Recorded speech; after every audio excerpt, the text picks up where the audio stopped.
Now available on Lulu. John Haynes at Death's Door.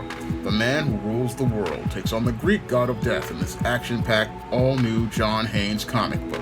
Get your copy of the first John Haynes comic at lulu.com today.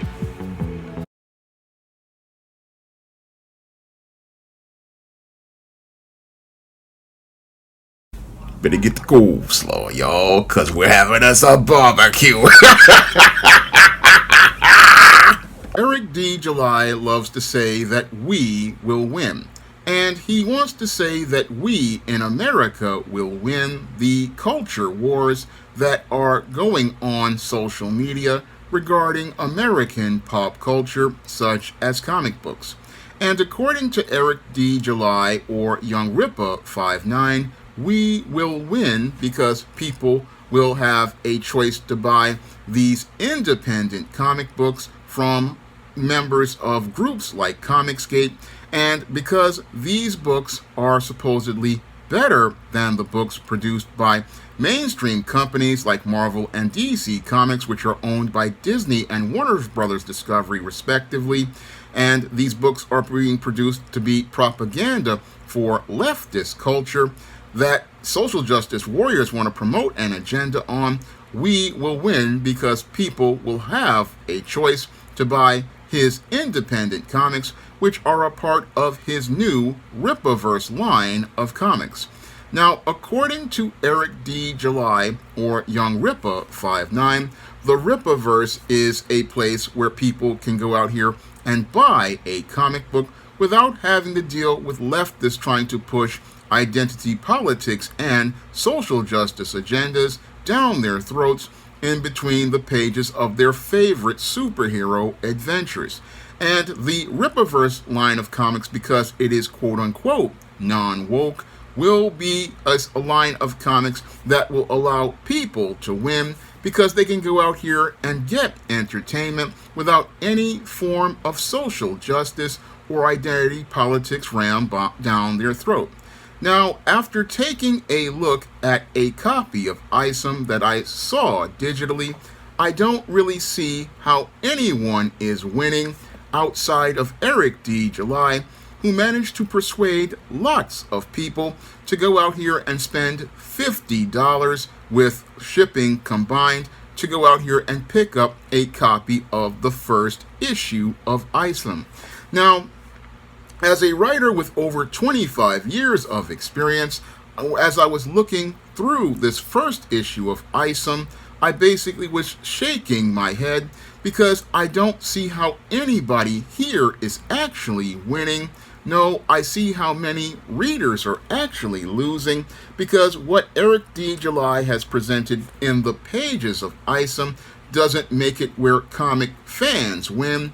No, when I look at ISOM, it's just the same type of identity politics and social justice on the far right that we get from the far left as related to many mainstream comics, and we don't really get anything that shows me how this book is any different than what is being produced by what some call SJW Marvel.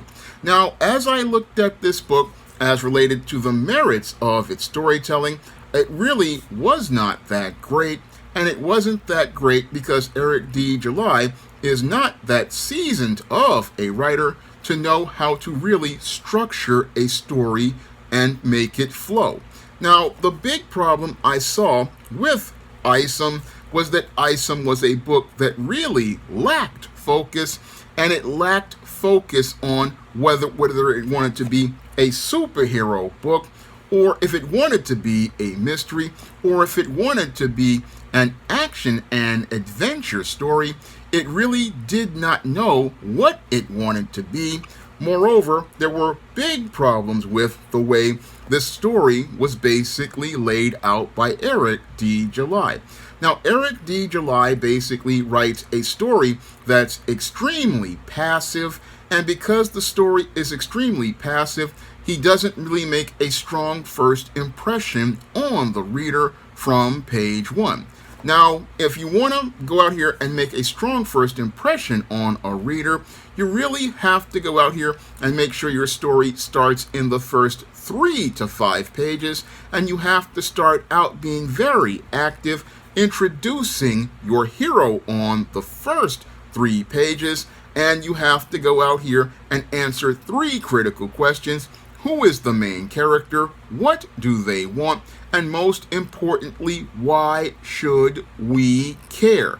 And it was hard to do that with the first issue of ISOM, which passively opens with a splash page showing the establishing shot of Florspark City in America, and really just showing me a bunch of folks just going about their business. And then we get a scene of a police precinct and police officers talking about somebody being back.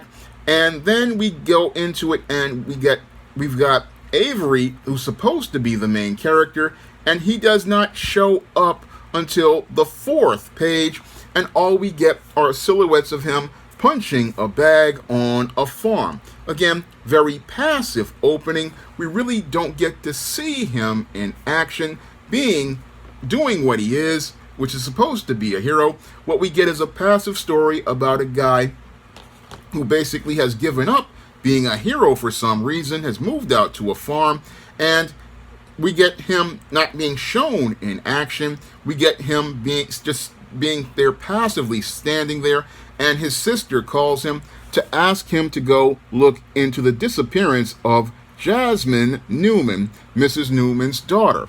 And he declines in the beginning, but after declining, he just decides to do so because his sister uses some shaming language on him as related to family. And that's where we get Avery going on this farm and then getting ready to go into the city. And I don't really see good page management here as related to what Eric July does as related to the early parts of his story. I mean, again, you've got 4 pages before we get to see Avery, and sadly, we don't get to really see him being active. We see him in a very passive fashion, and we get to see him not really, the panels not really being good panels with good shots. I mean, there's a lot of problems here with this book as related to the passivity. And then as Avery is going into the city, we don't really get a really good transition. I mean, as related to him coming into the city, because when you're doing comics, this is sequential art, and it has to follow a sequence. We get Avery on a big splash walking off the farm, and then we get some action with these with Yaira, or whatever her name is, this white woman. We get to see the white woman in a big splash as showing her power. And this really gives me an interesting perception of what possibly how Eric D. July sees the power of black men. He sees black men as being in the background of their own story. And this is something I talked about in depth in another video where I talked about how a lot of black characters basically see themselves as part of a white world. And this is what we see with this splash with Yaira, who is shown using her incredible power. But we've got Avery basically in the background of his own story. And then we get Yaira fighting with some criminals, and then all of a sudden Alpha Core shows up. Now I think Young Ripper 59 wants to go out here and use ISOM to create his universe, but the way he's executing things is just completely all wrong. Because you're going to go out here and have the story that's jumbled as related to Avery, also known as ISOM, but then you want to bring these other characters in like Yaira and Alpha Core, but the way you're doing it, again, just throws off the entire pace of the story, because your pace needs to be focused mostly on the Avery character and his story. But we get these so-called super cops and Yaira having this confrontation, and this is supposed to be done at the same time, but because it's just done in a very clunky manner, it doesn't really flow very well. And we go back to Avery and him coming out of his truck, but we really needed a panel to show him getting into his truck and driving. before we go to this other one, again, this is all about sequencing and transition, because your cameras, when you're writing a story, you have to focus on your shots and make sure that the pictures tell the story. But all of a sudden, we go from a splash of Avery leaving to Avery coming out of a truck to go to this club, Miro, to go confront Darren, or whoever his name is, a neighborhood dope dealer and drug lord, or guy who's running a criminal empire.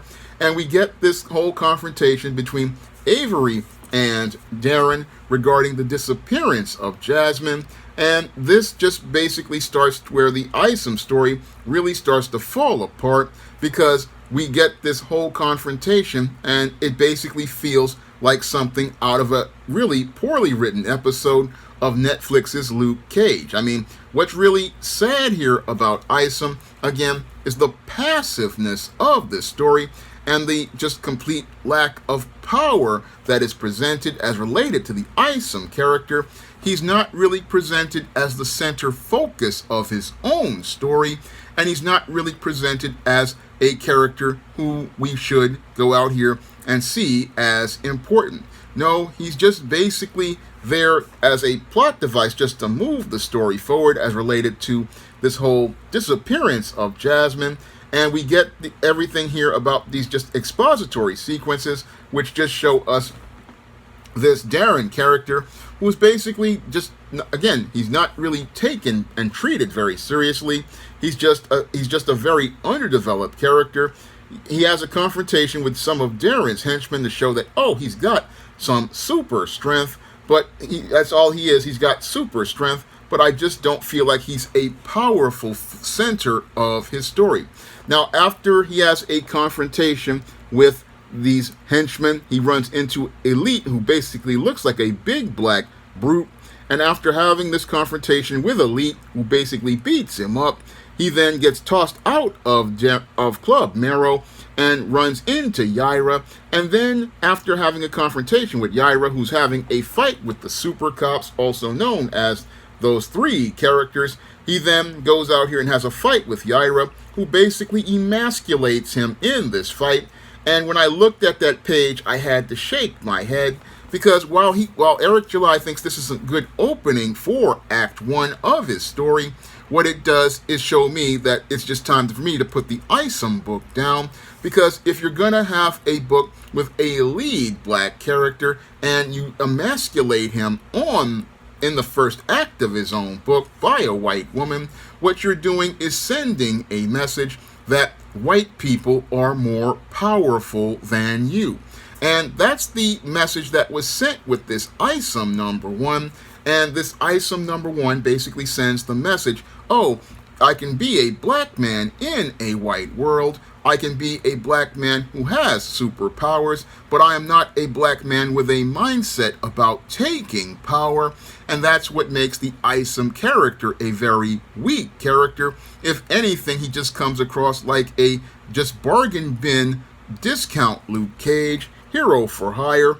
And he's not really coming across as somebody who wants to be an active hero. Again, I just look at this book, which is supposed to be about us winning, and I don't see how we're winning at all with this extremely mediocre book. Now, this book goes on, and we get the character of Avery. He winds up in the hospital, but we really don't get any sequences as related to transition. Again, he's just in the hospital, and then he's leaving the hospital. We don't get to see how he evades all these people. He just disappears, and we're supposed to believe, oh, this is just him going on out here. And we also got him with this bracelet, which contacts his sister. And after he contacts his sister, he then goes back to her apartment. We get some expository sequences about his farm, and I don't even know if he owns the farm. So this whole book goes on with some more introductions of other characters, but I don't really see how everything flows organically. And eventually, Avery winds up meeting Jasmine, and after he meets Jasmine, he then goes back and has another confrontation at Club Miro with more of Darren's men. And after he has another confrontation with Darren's men and the big black brute guy, We then have another fight sequence between Avery and this big guy, which really, again, doesn't really flow very well because he has people talking in the middle of this fight in a very awkward fashion, and the sequencing for the fight really does not really come together to flow very smoothly. So Eric July, he went out here and he hyped himself up as this great revolutionary who's going to help us so-called win, but I don't see how anybody won getting this comic because the writing just was not there. I mean, the writing here is just very clunky, very, very uneven, and this book basically just reads like a first draft of an amateur comic script because when you have an amateur comic script, you really haven't focused on your sequences and how they sequence into each other. You haven't really focused on your transitions, on how each sequence, each panel moves into each other. And one of the other problems I had is a lot of these fight sequences, as clumsy as they are, really don't give you any sort of real understanding of what's motivating the characters to fight. I mean, this is where thought bubbles come in. A thought bubble will let us get a sense of what the character is thinking as they're fighting.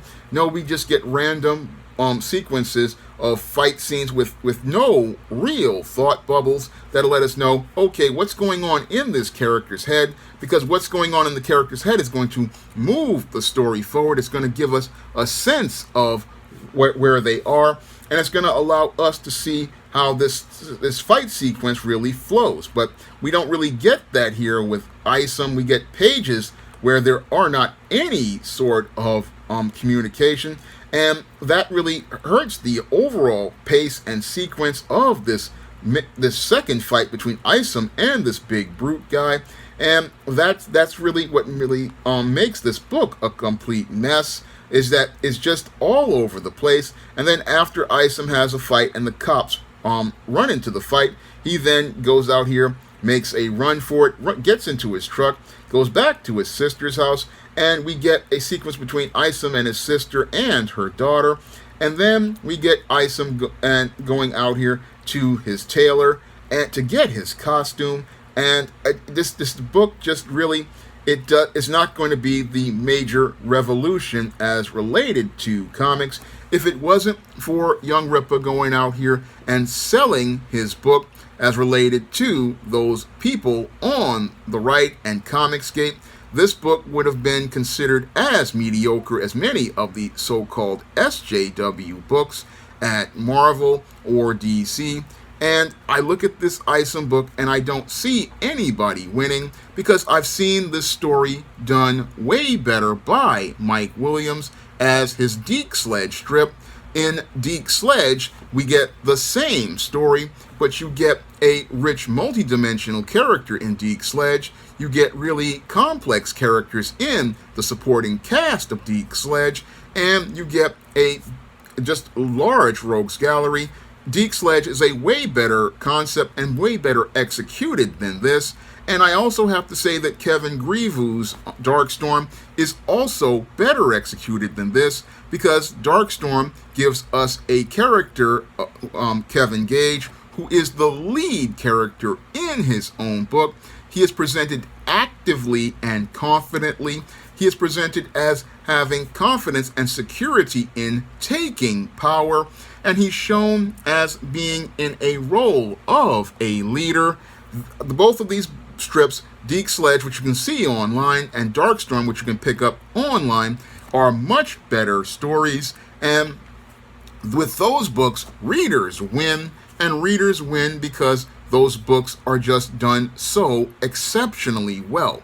But when I look at this ISOM, I'm just not impressed with ISOM, because after going out here and writing my own comic, John Haynes at Death's Door, and working on the John Haynes character, I just don't see where ISOM is that compelling outside of a lot of people getting in their feelings regarding politics.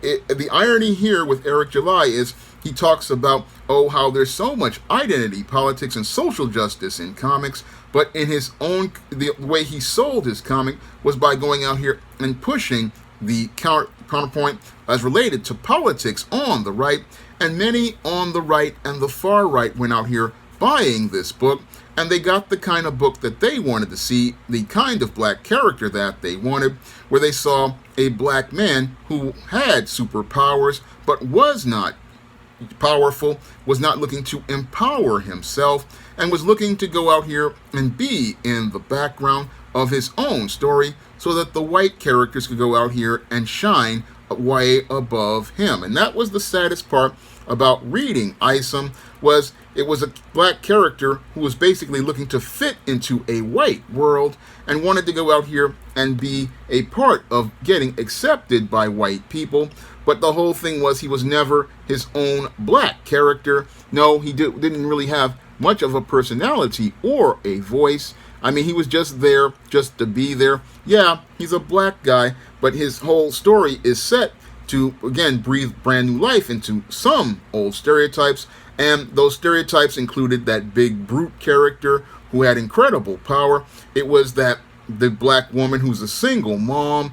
And you also got to see the pooky dope boy guy. Again, these were not really rich, multi-dimensional black characters like I go out here and present on the SJS Direct imprint.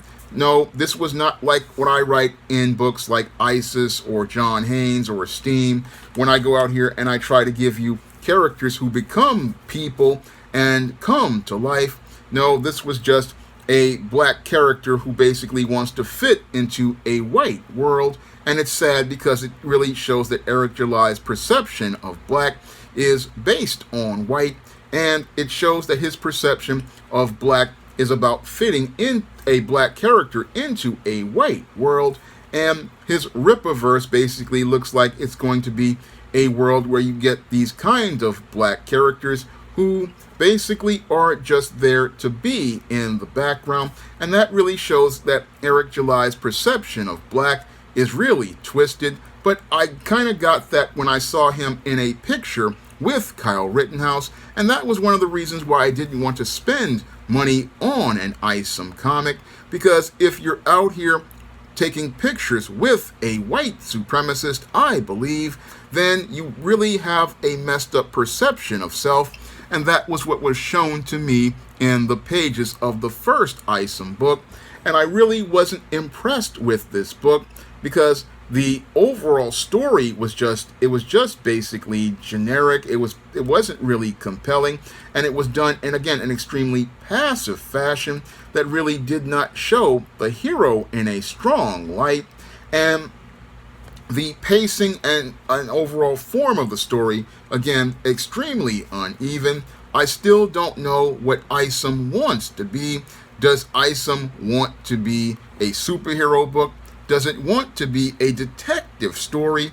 Does it want to be an action-adventure story? These are the problems I have with Eric D. July's ISOM #1. I mean, with other comic books like Amazing Fantasy 15, we know that Spider-Man is going to eventually become a hero. And in the Fantastic Four, we know that the Fantastic Four are heroes. We know that the book's focus is being a hero. And with other comics I've read, like Darkstorm, I know that Darkstorm is a hero. I know that Deke Sledge is a detective. I know that John Haynes deals with supernatural action and adventure. I have a focus that shows me, okay, this is what this story is about. But after reading the first issue of ISOM, it's a jumbled mess. And Eric July possibly believes that, oh, I'm building up a world, but this isn't how you build a world. No, you build a world not by trying to shoehorn characters like Yaira and the other three characters into the story. These three characters who are the Alpha Core.